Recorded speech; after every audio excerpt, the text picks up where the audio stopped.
बूढ़ी काकी। वृद्धावस्था जीवन का वो अंतिम पड़ाव है जब व्यक्ति अपनी ज्ञानेंद्रियों पर नियंत्रण खोने लगता है।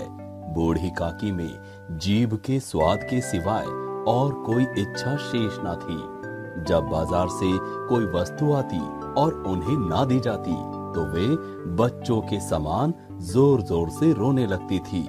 भतीजे के घर में भरपेट भोजन के लिए तरसती थी। कभी जाने अनजाने में ऐसे वृद्ध जनों का अपमान हो जाने से सदाचारी प्रवृत्ति के लोगों की अंतरात्मा कांप उठती है। मनोभावों के कुशल चितेरे मुंशी प्रेमचंद ने मानवीय आचरण और व्यवहार की इस कहानी को बड़े ही मनोवैज्ञानिक ढंग से प्रस्तुत किया है।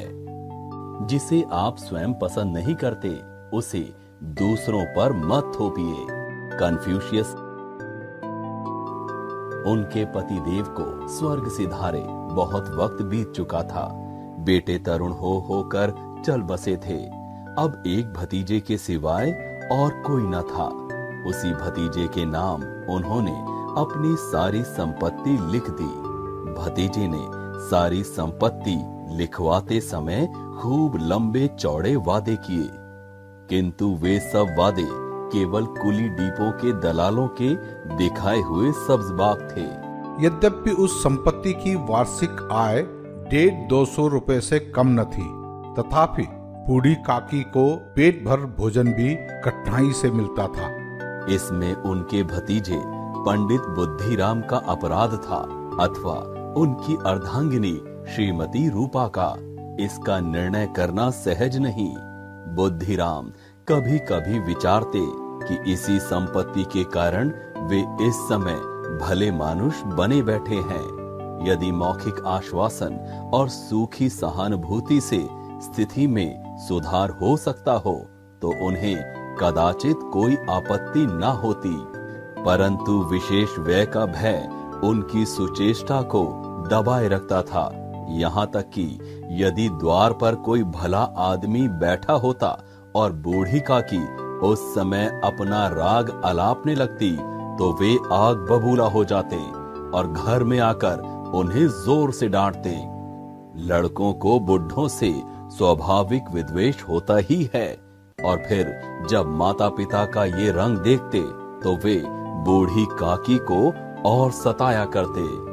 कोई चुटकी काटकर भागता, कोई उन पर पानी की कुल्ली कर देता।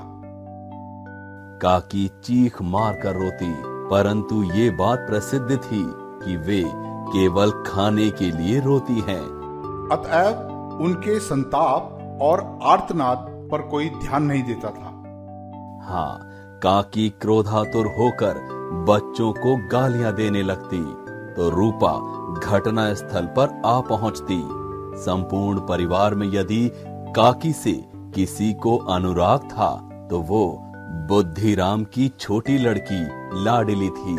लाडली अपने दोनों भाइयों के भय से अपने हिस्से की मिठाई चबेना बूढ़ी काकी के पास बैठकर खाया करती थी। यही उसका रक्षागार था। यद्यपि काकी की शरण उनकी लोलुपता के कारण बहुत महंगी पड़ती थी, तथापि भाइयों के अन्याय से यह कहीं अधिक सुलभ थी।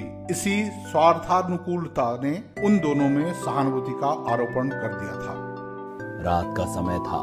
बुद्धिराम के द्वार पर शहनाई बज रही थी और गांव के बच्चों का झुंड विस्मयपूर्ण नेत्रों से गाने का रसास्वादन कर रहा था। दो एक अंग्रेजी पढ़े हुए नवयुवक इस गंवार मंडली में बोलना अथवा सम्मिलित होना अपनी प्रतिष्ठा के प्रतिकूल समझते थे। आज बुद्धिराम के बड़े लड़के मुखराम का तिलक आया है। ये उसी का उत्सव है। घर के भीतर स्त्रियां गा रही थी और रूपा मेहमानों के लिए भोजन के प्रबंध में व्यस्त थी। भट्टियों पर कढ़ा चढ़ रहे थे। एक में पूड़ियां कचौड़ियां निकल रही थी, दूसरे में अन्य पकवान बनते थे। एक बड़े हंडे में मसालेदार तरकारी पक रही थी। घी और मसाले की शुद्धावर्धक सुगंध ही चारों ओर फैली हुई थी। बूढ़ी काकी अपनी कोठरी में शोकमय विचार की भांति बैठी हुई थी। ये स्वाद मिश्रित सुगंधी उन्हें बेचैन कर रही थी। वे मन ही मन विचार कर रही थी कि संभवतः उन्हें पूड़ियां ना मिलेंगी। इतनी देर हो गई, कोई भोजन लेकर नहीं आया। मालूम होता है सब लोग भोजन कर चुके हैं, उनके लिए कुछ ना बचा। ये सोचकर उन्हें रोना आया, परंतु अब शकुन के भय से वे रो ना सकी। आह, कैसी सुगंधी है। अब मुझे कौन पूछता है, जब रोटियों के लाले पड़े हैं तब ऐसा भाग्य कहाँ कि भरपेट पूड़ियां मिले। ये विचार कर उन्हें रोना आया, कलेजे में हूक सी उठने लगी, परंतु रूपा के भय से उन्होंने फिर मौन धारण कर लिया। बूढ़ी काकी देर तक इन्हीं दुखमय विचारों में डूबी रही। घी और मसालों की सुगंधी रह रहकर मन को आपे से बाहर किए देती थी। मुंह में पानी भर आता था। पूड़ियों का स्वाद स्मरण करके हृदय में गुदगुदी होने लगती थी। किसे पुकारूं, आज लाडली बेटी भी नहीं आई। बूढ़ी काकी की कल्पना में पूड़ियों की तस्वीर नाचने लगी। खूब लाल लाल, फूली फूली, नरम नरम होंगी। रूपा ने भली भांति भोजन किया होगा। कचौड़ियों में अजवाइन और इलायची की महक आ रही होगी। एक पूड़ी मिलती तो जरा हाथ में लेकर देखती, क्यों ना चलकर कढ़ा के सामने ही बैठूं। पूड़ियां छन छन कर तैयार होती होंगी। कढ़ा से गरम गरम निकलकर थाल में रखी जाती होंगी। फूल हम घर में भी सूंघ सकते हैं, परंतु वाटिका में कुछ और बात होती है। इस प्रकार निर्णय करके बूढ़ी काकी उकड़ू बैठकर हाथों के बल सरकती हुई बड़ी कठिनाई में चौखट से उतरी और धीरे धीरे रेंगती हुई कढ़ा के पास आ बैठी। यहाँ आने पर उन्हें उतना ही धैर्य हुआ जितना भूखे कुत्ते को खाने वाले के सम्मुख बैठने में होता है। रूपा उस समय कार्यभार से उद्विग्न हो रही थी। कभी इस कोठे में जाती, कभी उस कोठे में, कभी कढ़ा के पास आती, कभी भंडार में जाती। किसी ने बाहर से आकर कहा, महाराज ठंडाई मांग रहे हैं। ठंडाई देने लगी। इतने में फिर किसी ने आकर कहा, भाट आया है, उसे कुछ दे दो। भाट के लिए सीधा निकाल रही थी कि एक तीसरे आदमी ने आकर पूछा, अभी भोजन तैयार होने में कितना विलंब है, जरा ढोल मजीरा उतार दो। बेचारी अकेली स्त्री दौड़ते दौड़ते परेशान हो गई थी। झुंझलाती थी, कुड़ती थी, परंतु क्रोध प्रकट करने का अवसर ना पाती थी। भय होता कहीं पड़ोसी ने ये ना कहने लगे कि इतने में उबल पड़ी। प्यास से स्वयं कंठ सूख रहा था, गर्मी के मारे फूकी जाती थी, परंतु इतना अवकाश भी नहीं था कि जरा पानी पी ले अथवा पंखा लेकर झले। ये भी खटका था कि जरा आंख हटी और चीजों की लूट मची। इस अवस्था में उसने बूढ़ी काकी को कढ़ा के पास बैठी देखा तो जल गई। इसका भी ध्यान न रहा कि पड़ोसी ने बैठी हुई हैं, मन में क्या कहेंगी, पुरुषों में लोग सुनेंगे तो क्या कहेंगे। जिस प्रकार मेंढक केंचुए पर झपटता है, उसी प्रकार वो बूढ़ी काकी पर झपटी और उन्हें दोनों हाथों से झटक कर बोली, ऐसे पेट में आग लगे, पेट है या भाड़? कोठरी में बैठते हुए क्या दम घुटता था? अभी मेहमानों ने नहीं खाया, भगवान को भोग नहीं लगा, तब तक धैर्य न हो सका, आकर छाती पर सवार हो गई। जल जाए ऐसी जीव। गांव देखेगा तो कहेगा कि बुढ़िया भरपेट खाने को नहीं पाती, तभी तो इस तरह मुंह बाए फिरती है। नाम बेचने पर लगी है, नाक कटवा कर दम लेगी। इतना ठूसती है, न जाने कहाँ भस्म हो जाता है। भला चाहती हो तो जाकर कोठरी में बैठो। जब घर के लोग खाने लगेंगे तब तुम्हें भी मिलेगा। तुम कोई देवी नहीं हो कि चाहे किसी के मुंह में पानी ना जाए, परंतु तुम्हारी पूजा पहले ही हो जाए। बूढ़ी काकी ने सिर उठाया, न रोई न बोली, चुपचाप रेंगती हुई अपनी कोठरी में चली गई। आवाज ऐसी कठोर थी कि हृदय और मस्तिष्क की संपूर्ण शक्तियां, संपूर्ण विचार और संपूर्ण भार उसी ओर आकर्षित हो गए थे। भोजन तैयार हो गया है। आंगन में पत्तलें पड़ गई। मेहमान खाने लगे। स्त्रियों ने जेवनार गीत गाना आरंभ कर दिया। मेहमानों के नाई और सेवक गण भी उसी मंडली के साथ, किंतु कुछ हटकर भोजन करने बैठे थे। परंतु सभ्यतानुसार जब तक सबके सब खा ना चुके, कोई उठ नहीं सकता था। बूढ़ी काकी अपनी कोठरी में जाकर पश्चाताप कर रही थी कि मैं वहां क्यों गई। उन्हें रूपा पर क्रोध नहीं था, अपनी जल्दबाजी पर दुख था। सच ही तो है, जब तक मेहमान लोग भोजन कर ना चुकेंगे, घर वाले कैसे खाएंगे। मुझसे इतनी देर भी ना रहा गया। अब जब तक कोई बुलाने ना आएगा, ना जाऊंगी। मन ही मन इसी प्रकार का विचार कर वे बुलाने की प्रतीक्षा करने लगी। परंतु घी की रुचिकर सुबास बड़ी धैर्य परीक्षक प्रतीत हो रही थी। उन्हें एक एक पल, एक एक युग के समान मालूम होता था। अब पत्तलें बिछ गई होंगी, अब मेहमान आ गए होंगे, लोग हाथ पैर धो रहे हैं, नाई पानी दे रहा है, मालूम होता है लोग खाने बैठ गए, जेवनार गाया जा रहा है। ये विचार कर वे मन को बहलाने के लिए लेट गई। धीरे धीरे एक गीत गुनगुनाने लगी। उन्हें मालूम हुआ कि गीत गाते हुए देर हो गई। क्या इतनी देर तक लोग भोजन कर ही रहे होंगे? किसी की आवाज सुनाई नहीं देती। अवश्य ही लोग खा पी कर चले गए। मुझे कोई बुलाने नहीं आया। रूपा चिढ़ गई है, क्या जाने ना बुलाए, सोचती हो कि आप ही आवेगी। वह कोई मेहमान तो नहीं जो उन्हें बुलाऊं। बूढ़ी काकी चलने के लिए तैयार हुई। पूड़ियां और मसालेदार तरकारियां सामने आएगी, ये विचार उनकी स्वादेंद्रियों को गुदगुदाने लगा। उन्होंने मन में तरह तरह के मंसूबे बांधे। पहले तरकारी से पूड़ियां खाऊंगी, फिर दही और शक्कर से। कचौड़ियां रायते के साथ मजेदार मालूम होंगी।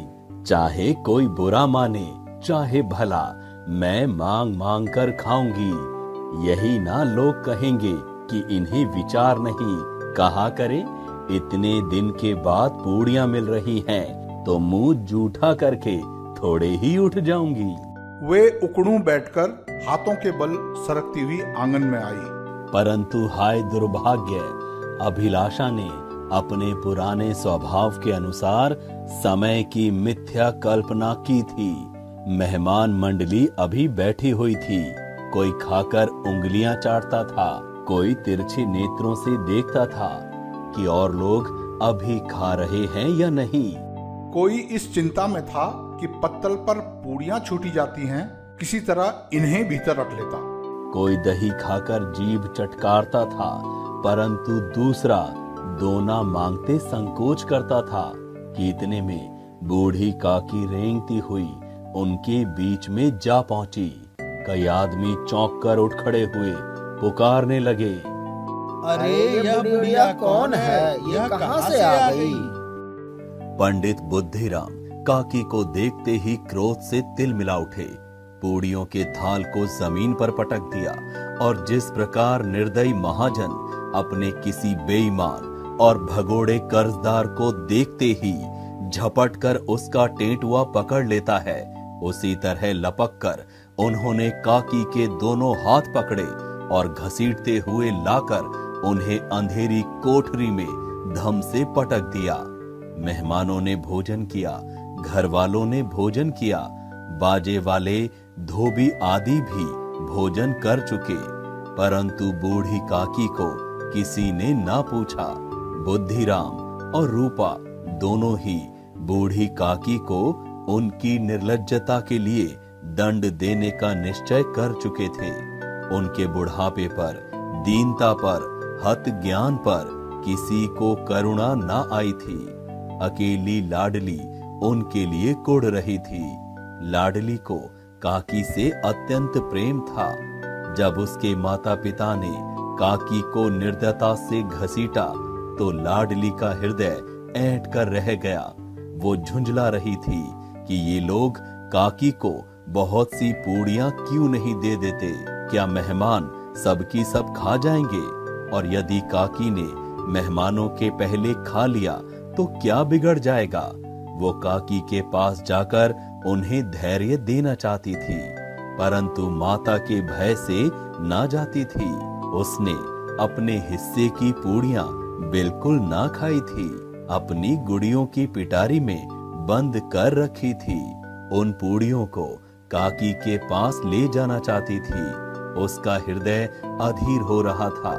बूढ़ी काकी मेरी बात सुनते ही उठ बैठेगी। पूड़ियां देखकर कैसे प्रसन्न होंगी, मुझे खूब प्यार करेंगी। रात को 11 बज गए थे। रूपा आंगन में पड़ी सो रही थी। लाडली की आंखों में नींद ना आती थी। काकी को पूड़ियां खिलाने की खुशी उसे सोने ना देती थी। जब विश्वास हो गया कि अम्मा सो रही है तो चुपके से उठी और विचारने लगी, कैसे चलूं? चारों ओर अंधेरा था। केवल चूल्हों में आग चमक रही थी और चूल्हों के पास एक कुत्ता लेटा हुआ था। उसने पिटारी उठाई और बूढ़ी काकी की कोठरी की ओर चली। बूढ़ी काकी को केवल इतना स्मरण था कि किसी ने मेरे हाथ पकड़कर घसीटे। फिर ऐसा मालूम हुआ कि जैसे कोई पहाड़ पर उड़ाए लिए जाता है। उनके पैर बार बार पत्थरों से टकराए। तब किसी ने उन्हें पहाड़ पर से पटका। वे मूर्छित हो गई। जब वे सचेत हुई तो किसी की जरा भी आहट न मिलती थी। समझी कि सब लोग खा पीकर सो गए और उनके साथ मेरी तकदीर भी सो गई। रात कैसे कटेगी? राम, क्या खाऊं? पेट में अग्नि धधक रही है। किसी ने मेरी सुधि ना ली। क्या मेरा पेट काटने से धन जुड़ जाएगा? बुद्धिराम ने मुझे घसीटा, पटका। उन्हीं पूड़ियों के लिए रूपा ने सबके सामने गालियां दी। उन्हीं पूड़ियों के लिए इतनी दुर्गति करने पर भी उनका पत्थर का कलेजा ना पसीजा। सबको खिलाया, मेरी बात तक न पूछी। ये विचार कर काकी निराशमय संतोष के साथ लेट गई। ग्लानि से गला भर आता था, परंतु मेहमानों के भय से रोती न थी। सहसा उनके कानों में आवाज आई, काकी उठो, मैं पूड़ियां लाई हूँ। काकी ने लाडली की बोली पहचानी, झटपट उठ बैठी। दोनों हाथों से लाडली को टटोला और उसे गोद में बैठा लिया। लाडली ने पूड़ियां निकाल कर दी। काकी ने पूछा, क्या तुम्हारी अम्मा ने दी हैं? लाडली ने कहा, नहीं, ये मेरे हिस्से की हैं। काकी पूड़ियों पर टूट पड़ी। 5 मिनट में पिटारी खाली हो गई। लाडली ने पूछा, काकी पेट भर गया? जैसी थोड़ी सी वर्षा ठंडक के स्थान पर और भी गर्मी पैदा कर देती है, उसी भांति इन थोड़ी पूड़ियों ने काकी की क्षुधा और इच्छा को और उत्तेजित कर दिया था। वे बोली, नहीं बेटी, जाकर अम्मा से और मांग लाओ। लाडली ने कहा, अम्मा सोती हैं, जगाऊंगी तो मारेंगी। काकी ने पिटारी को फिर टटोला। उसमें कुछ खुरचन गिरे थे। उन्हें निकालकर वे खा गई। बार बार होठ चाटती थी, चटखारे भरती थी। सहसा लाडली से बोली, मेरा हाथ पकड़कर वहाँ ले चलो जहाँ मेहमानों ने बैठकर भोजन किया है।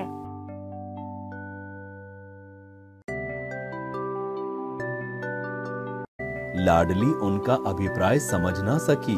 उसने काकी का हाथ पकड़ा और ले जाकर जूठे पत्तलों के पास बैठा दिया। दीन, शुद्धातुर, हतज्ञान बुढ़िया पत्तलों से पूड़ियों के टुकड़े चुन चुन कर भक्षण करने लगी। ओह, दही कितना स्वादिष्ट थी, कचौड़ियां कितनी सलोनी, खस्ता कितनी सुकोमल। काकी बुद्धिहीन होते हुए भी इतना जानती थी कि मैं वो काम कर रही हूँ जो मुझे कदापि ना करना चाहिए। मैं दूसरों की जूठी पत्तल चाट रही हूँ। ठीक उसी समय रूपा की आंखें खुली। उसे मालूम हुआ कि लाडली उसके पास नहीं है। वो चौंकी, चारपाई के इधर उधर ताकने लगी कि कहीं नीचे तो नहीं गिर पड़ी। उसे वहां ना पाकर वो उठी तो क्या देखती है कि लाडली जूठे पत्तलों के पास चुपचाप खड़ी है और बूढ़ी काकी पत्तलों पर से पूड़ियों के टुकड़े उठाकर खा रही है। रूपा का हृदय सन्न हो गया। किसी गाय की गर्दन पर छुरी चलते देखकर जो अवस्था उसकी होती वहां उस समय हुई। एक ब्राह्मणी दूसरों की जूठी पत्तल टटोले, इससे अधिक शोकमय दृश्य असंभव था। पूड़ियों के कुछ ग्रासों के लिए उसकी चचेरी सास ऐसा पतित और निकृष्ट कर्म कर रही है। ये वो दृश्य था जिसे देखकर देखने वालों के हृदय कांप उठते थे। ऐसा प्रतीत होता मानो जमीन रुक गई, आसमान चक्कर खा रहा है, संसार पर कोई आपत्ति आने वाली है। रूपा को क्रोध न आया। शोक के सम्मुख क्रोध कहां, करुणा और भय से उसकी आंखें भर आई। इस अधर्म के पाप का भागी कौन है? उसने सच्चे हृदय से गगन मंडल की ओर हाथ उठाकर कहा, परमात्मा, मेरे बच्चों पर दया करो। इस अधर्म का दंड मुझे मत दो, नहीं तो मेरा सत्यानाश हो जाएगा। वह सोचने लगी, हाय, मैं कितनी निर्दयी हूँ। जिसकी संपत्ति से मुझे 200 रुपया वार्षिक आय हो रही है, उसकी ये दुर्गति और मेरे कारण। हे दयामय भगवान, मुझसे बड़ी भारी चूक हुई है, मुझे क्षमा करो। आज मेरे बेटे का तिलक था। सैकड़ों मनुष्यों ने भोजन पाया, अपने नाम के लिए सैकड़ों रुपए व्यय कर दिए, परंतु जिसकी बदौलत हजारों रुपए पाए, उसे इस उत्सव में भी भरपेट भोजन ना दे सकी। रूपा ने दिया जलाया, अपने भंडार का द्वार खोला और एक थाली में संपूर्ण सामग्रियां सजाकर हाथ में लिए हुए बूढ़ी काकी की ओर चली। आधी रात जा चुकी थी। आकाश पर तारों के थाल सजे हुए थे। बूढ़ी काकी को अपने सम्मुख थाल देखकर बहुत सुख प्राप्त हुआ। रूपा ने कंठावरुद्ध स्वर में कहा, काकी उठो, भोजन कर लो। मुझसे आज बड़ी भूल हुई, उसका बुरा ना मानना। परमात्मा से प्रार्थना कर दो कि वो मेरा अपराध क्षमा कर दे। भोले भाले बच्चों की भांति जो मिठाइयां पाकर मार और तिरस्कार सब भूल जाते हैं, बूढ़ी काकी वैसे ही सब भुलाकर बैठी हुई खाना खा रही थी। उनके एक एक रोए से सच्ची सदिच्छाएं निकल रही थी और रूपा इस स्वर्गीय दृश्य का आनंद लेने में निमग्न थी।